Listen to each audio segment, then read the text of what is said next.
Many critics of Christianity engage in a type of semantic maneuvering when discussing the definition of faith. They often oversimplify religious faith, reducing it to belief without evidence, and proceed to ridicule it. While this approach may be aimed at scoring rhetorical points, it ultimately hinders meaningful and intellectual discussions. It's worth noting that the majority of Christian theologians throughout history have not embraced this narrow definition of faith. However, this does not deter critics from attempting to redefine faith, even within some Christian circles. One example is atheist philosopher Peter Boghossian, who characterizes faith as belief without evidence, or, in other words, pretending to know what you don't know. This portrayal of faith implies an evasion of critical thinking and intellectual engagement. Is faith really belief without evidence? Or have skeptics used a rhetorical sleight of hand to impose this idea onto Christians to make them easier intellectual targets?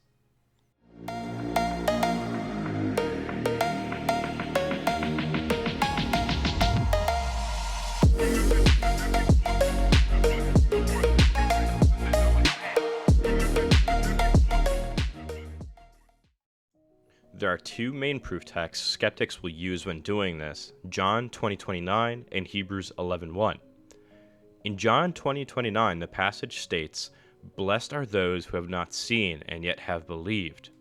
Richard Dawkins, emphasizing this point, expresses his perspective as follows. Another member of the religious meme complex is called faith.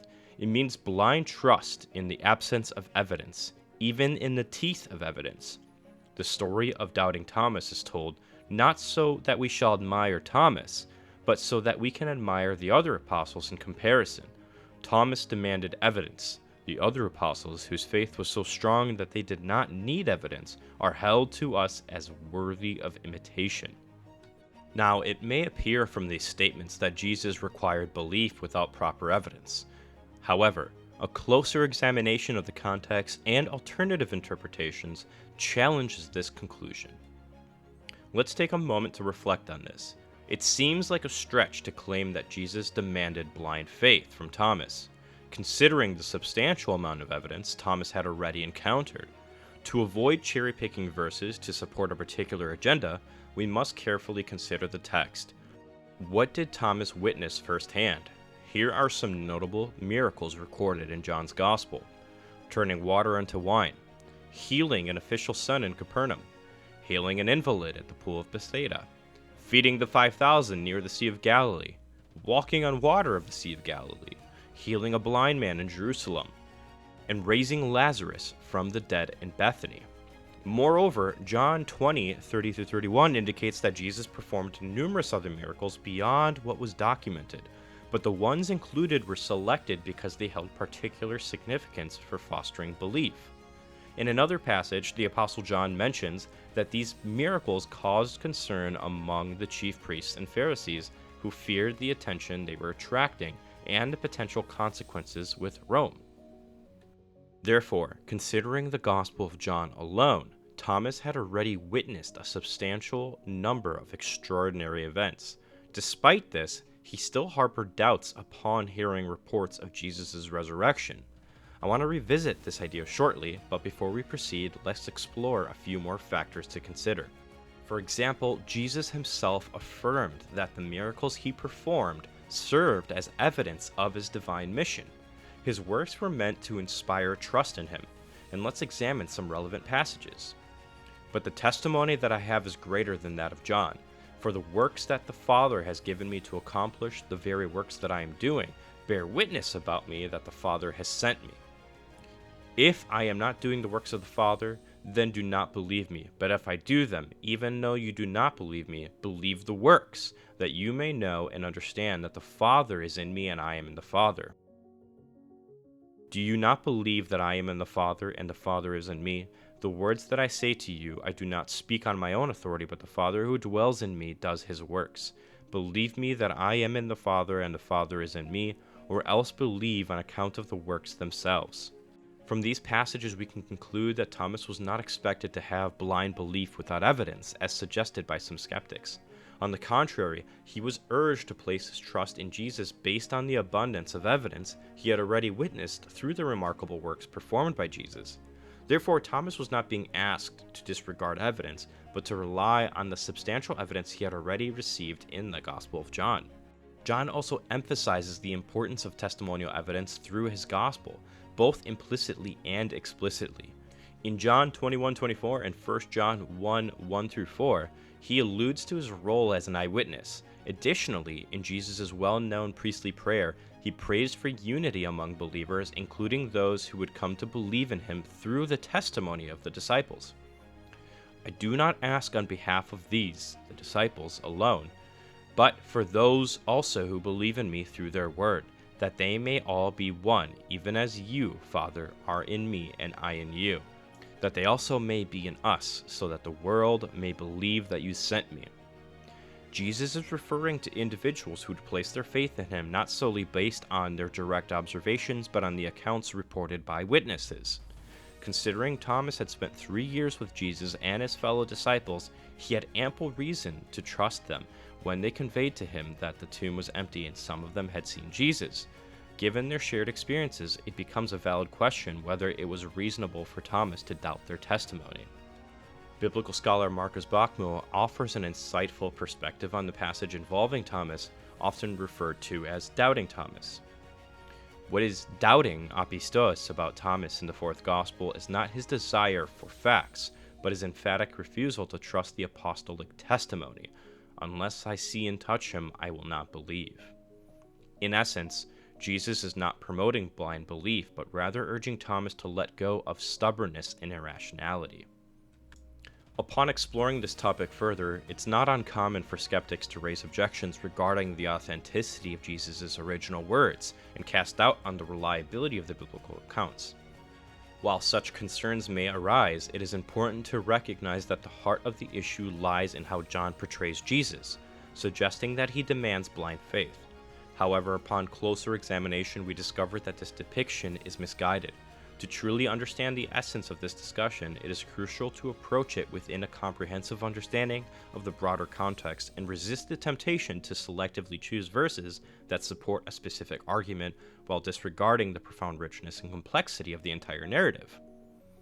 Moreover, it's essential to acknowledge that raising objections about the reliability of John's Gospel would also contradict the use of John 20:29 as a proof text to argue for the concept of blind belief without evidence as faith.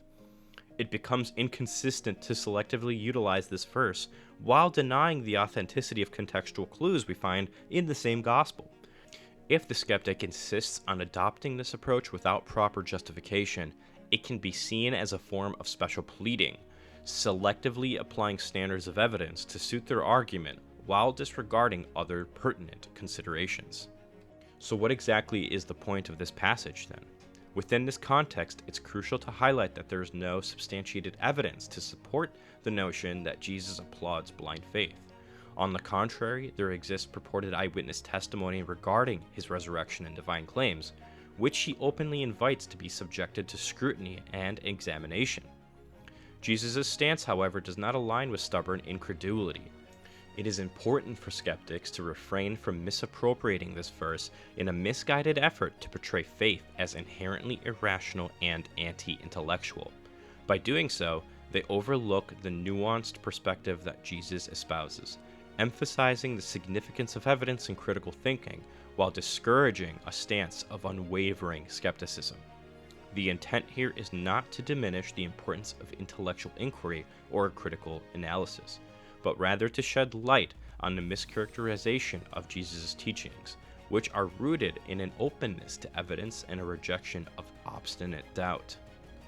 Having addressed the mischaracterization of John 20:29, let's now turn our attention to another passage that skeptics often cite in support of their claim of blind faith, Hebrews 11:1. One popular atheist YouTuber, Rationality Rules, asserts that faith is synonymous with belief without reason or evidence, using Hebrews 11:1 as explicit support for this definition. That said, there is a pretty famous other way of maintaining irrational beliefs that some even venerate, namely faith. Per Hebrews 11, faith is the substance of things hoped for, the evidence of things not seen. To have faith is to believe in a proposition despite there not being sufficient evidence for doing so. However, it is essential to critically examine whether this passage truly conveys the notion of blind faith as skeptics claim. By delving into the broader context and understanding the literary style of the book of Hebrews, we can gain a more nuanced understanding of the author's intentions. There appears to be some misconception regarding the intended meaning of the writer of Hebrews. When he states that faith is the confidence of what we hope for, it is important to understand that this goes beyond mere wishful thinking. The Greek word used for hoped for is elpizomenon, derived from elpis, which signifies expectation, anticipation, and eager anticipation. The concept being conveyed is not a vague or uncertain hope akin to saying, "I hope I win the lottery," or "I hope it won't rain." Instead, it refers to a steadfast expectation rooted in trust and assurance. To support this, go back to Hebrews 11:1. Now faith is the assurance of things hoped for, the conviction of things not seen. The first thing we may notice there is the word faith. In Greek, it reads pistis. However, to fully grasp the meaning, we must consider the immediate context in the preceding verses, specifically Hebrews 10:35-39. These verses provide valuable insight into the writer's thought process leading up to the discussion of faith in chapter 11. Therefore, do not throw away your confidence, which has a great reward. For you have need of endurance, so that when you have done the will of God, you may receive what is promised. For yet a little while, and the coming one will come, and will not delay. But my righteous one shall live by faith, and if he shrinks back, my soul has no pleasure in him. But we are not one of those who shrink back and are destroyed, but of those who have faith and preserve their souls. It's directly after this that the author of Hebrews begins Hebrews 11:1 by saying, "Now this." In Hebrews 10:35-39, we encounter a call to persevere and maintain confidence in God's promises. The writer emphasizes the need for endurance in fulfilling God's will and receiving the promised rewards. The passage includes a reference to the righteous living by faith and a warning against shrinking back in unbelief. The writer distinguishes those who have faith and preserve their souls from those who falter and are ultimately destroyed. By examining the connection between Hebrews 10:35-39 and a subsequent discussion on faith in chapter 11, we can gain a clear understanding of the writer's intent. The writer is building upon the themes of confidence, endurance, and the importance of unwavering faith in God's promises. Faith, as described in Hebrews 11:1, is not a vague wish or uncertain hope or belief without evidence. Instead, it embodies a deep conviction and assurance in the fulfillment of God's unseen promises that are still yet to come. Therefore, it is crucial to consider the broader context and the writer's progression of thought when interpreting Hebrews 11:1. Doing so allows us to grasp the writer's intended meaning and avoid misconceptions about the nature of faith presented in this passage. At this point, I anticipate somebody might be thinking, well, they still have blind trust in Jesus to fulfill those promises. In reply, let's go to a few more verses. Hebrews 3:6, "But Christ is faithful over God's house as Son, and we are his house, if indeed we hold fast our confidence, our boasting, and our hope." Verse 14 of Hebrews 3, "For we have come to share in Christ, if indeed we hold to our original confidence firm in the end." In Hebrews 10:19, "Therefore, brothers, since we have a confidence to enter the holy places by the blood of Jesus." Once again, it's important to highlight that the writer of Hebrews is emphasizing the kind of confidence that leads to endurance. This confidence doesn't imply that we will never have questions or experience anger towards God or doubt his plans. We're humans, we're not omniscient, we don't possess complete knowledge of everything that unfolds or fully comprehend God's intentions. None of these aspects should be misconstrued in our understanding of faith. This kind of faith is marked by tenacity. It entails a persistent belief, or as Michael Heiser might say, a loyal commitment to what Jesus accomplished at the cross. It forms the foundation for our confidence. This confidence is not based on our own achievements, convincing ourselves of something, wishing for a particular outcome, or passively accepting a situation because we can't see a better alternative. It is a confidence rooted in what has been done for us, not in what we ourselves do or in our ability to comprehend how it resolves our struggles and frustrations. Therefore, this faith is characterized by a refusal to shrink back. It's about exhibiting the quality of not giving up, which is evident in all the examples that follow in Hebrews 11.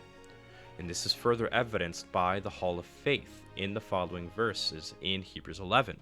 For those that don't know, this section of the book highlights the faith of various individuals throughout history, including Abel, Enoch, Noah, Abraham, Sarah, Moses, and many others. It describes their acts of faith and the commendation they receive for their trust in God. How does this help? All of the people that are listed as examples in this chapter have one thing in common that is probative for proper exegesis, at least with this point. Each individual mentioned in the Hall of Faith faced their own share of struggles and hardships. They experienced suffering and made moral and judgmental mistakes along the way. However, what sets them apart is their unwavering faith.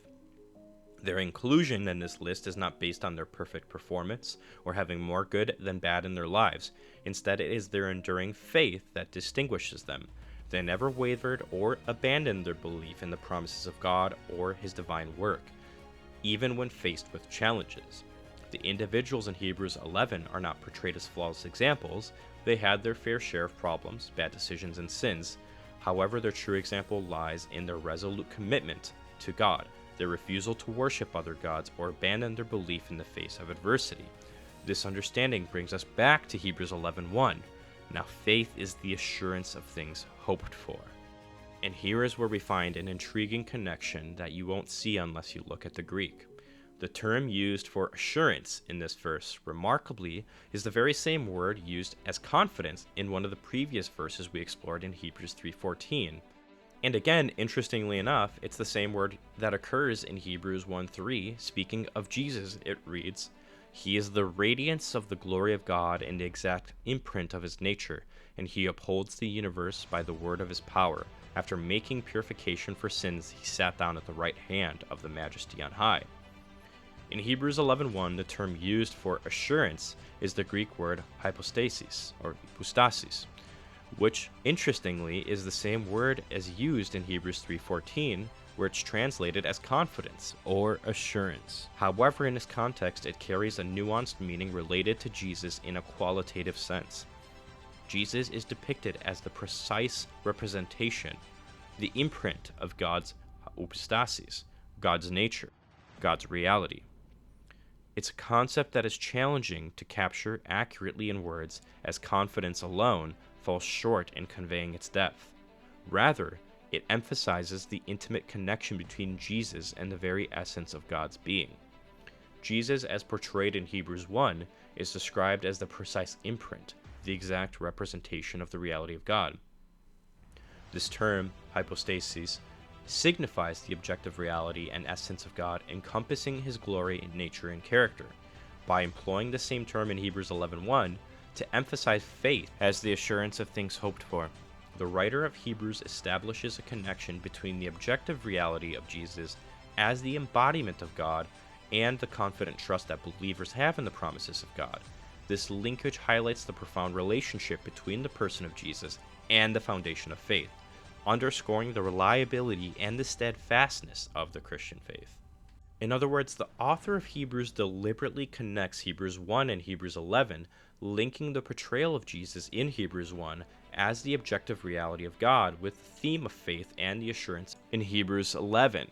By utilizing the term hypostasis in both contexts, the writer emphasizes that the object of our faith is not an abstract concept, but a tangible and objective reality named Jesus. This intentional parallelism underscores the writer's message that our confidence and assurance rests not on our own performance or achievements, but on the redemptive work of Jesus, who is the exact representation and embodiment of God's nature. It is through Jesus' sacrificial act on the cross that our faith finds its foundation and significance, enabling us to have unwavering trust and assurance in the promises of God. Luke Timothy Johnson, in his commentary on Hebrews, provides valuable insights that connect Hebrews 11 with the broader themes presented in the book, including the subsequent chapter, Hebrews 12. His analysis sheds light on the cohesive message the author of Hebrews seeks to convey. He says, The heroes of faith here presented are precisely the models they are to imitate, culminating in the pioneer and perfecter of faith, Jesus himself. Not surprisingly then, this recitation strikes certain notes repeatedly, echoing exhortations from earlier in the composition, especially 10:19-39, and building to the climactic exhortation in chapter 12. Let's pause and reflect on the progression of Hebrews 1 through 11, chapter by chapter. It all starts with Jesus, who embodies the objective reality of God for us, for humanity. And because of what Jesus, this person who represents God's will and offers salvation, has accomplished, in previous videos we've even covered how Jesus claimed to be God. The incarnation is a central point here, with the significance of his death and resurrection. But because of what Jesus did, his claims to divinity, death, and resurrection, the author of Hebrews claims that we can have confidence. So the writer of Hebrews in chapter 11 is saying that our faith is a thing that's real because the object of it is real. It was Jesus who did this stuff on the cross, and he ties the two things together. The point here being that salvation is about a belief that produces loyalty. That is what salvation is, believing loyalty, again, as Michael Heiser says. It's not believing performance, it's not believing doubtlessness or never having a question. It's believing loyalty.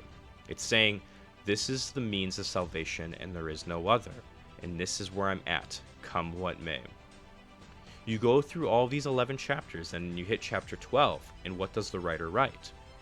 Therefore, since we are surrounded by so great a cloud of witnesses, let us also lay aside every weight and sin which clings so closely, and let us run with endurance the race that is set before us, looking to Jesus, the founder and perfecter of our faith. We have assurance in our faith because it is grounded, again, in the objective reality of God, revealed to humanity through Jesus. It is rooted in the objective reality of the cross, encompassing Jesus' death, burial, and resurrection and ascension. Hebrews delves into these aspects, particularly emphasizing the significance of the resurrection and ascension in chapter 1. After making a purification for sins, he sat down at the right hand of the Majesty on high. That phrasing has occurred several times in the book of Hebrews. So this is not a wishful thought. It's not a resignation. It's a confidence in something done for us.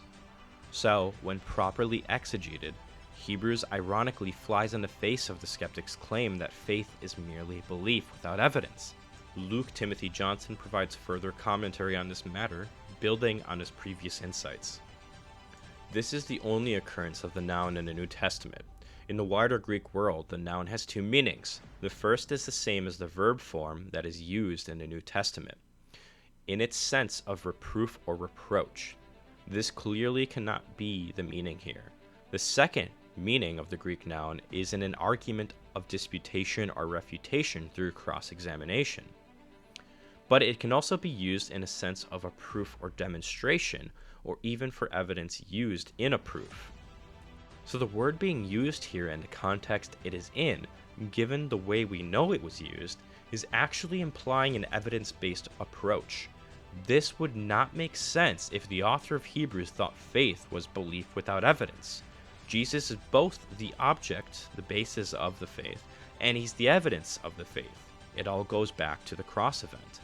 Now, aside from all this, the writer even appeals to publicly known evidence.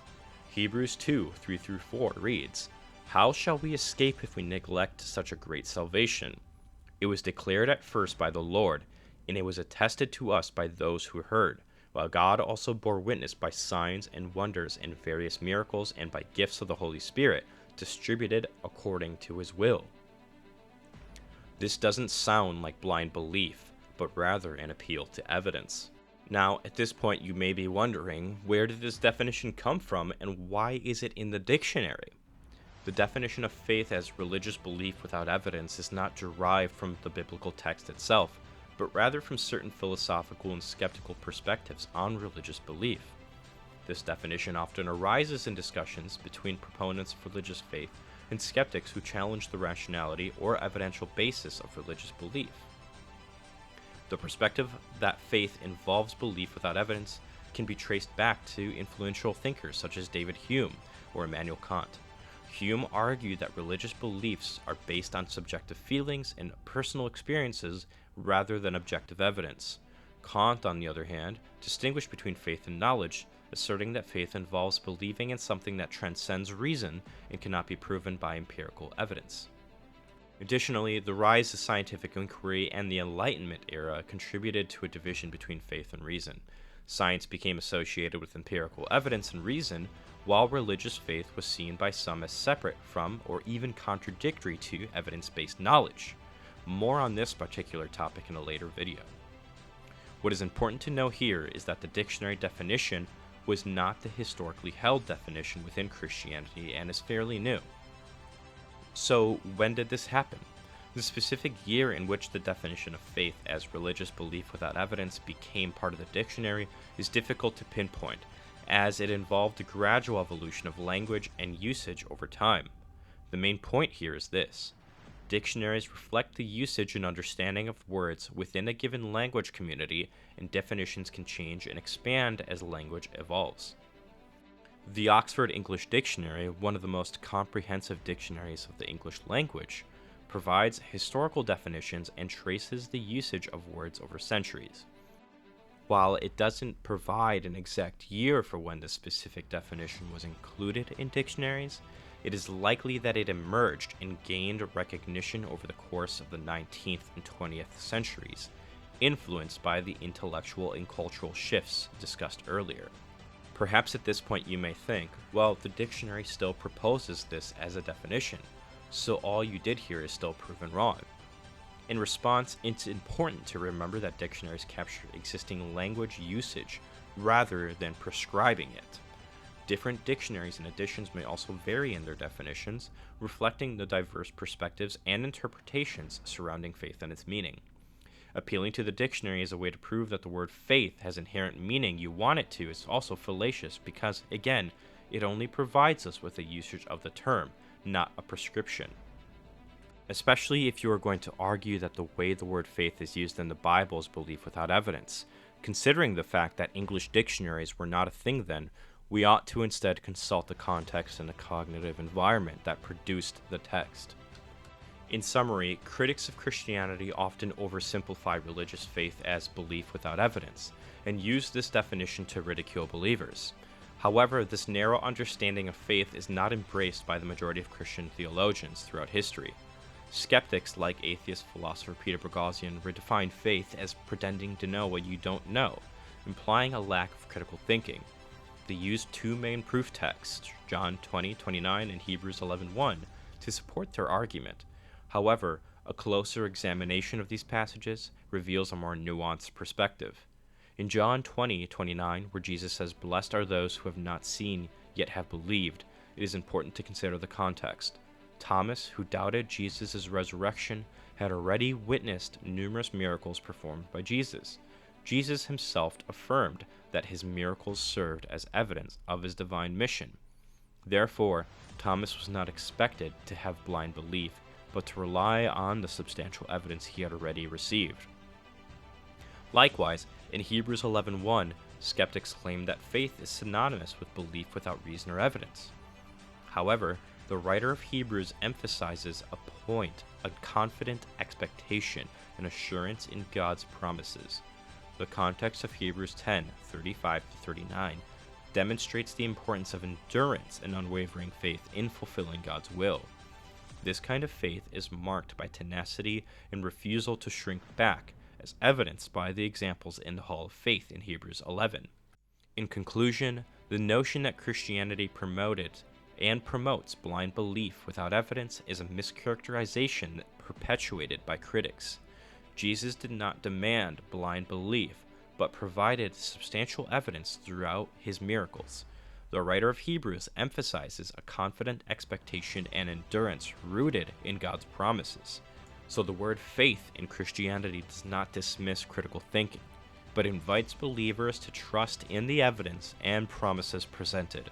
By understanding the nuanced perspectives within these passages, we can engage in meaningful and intellectual discussions about faith.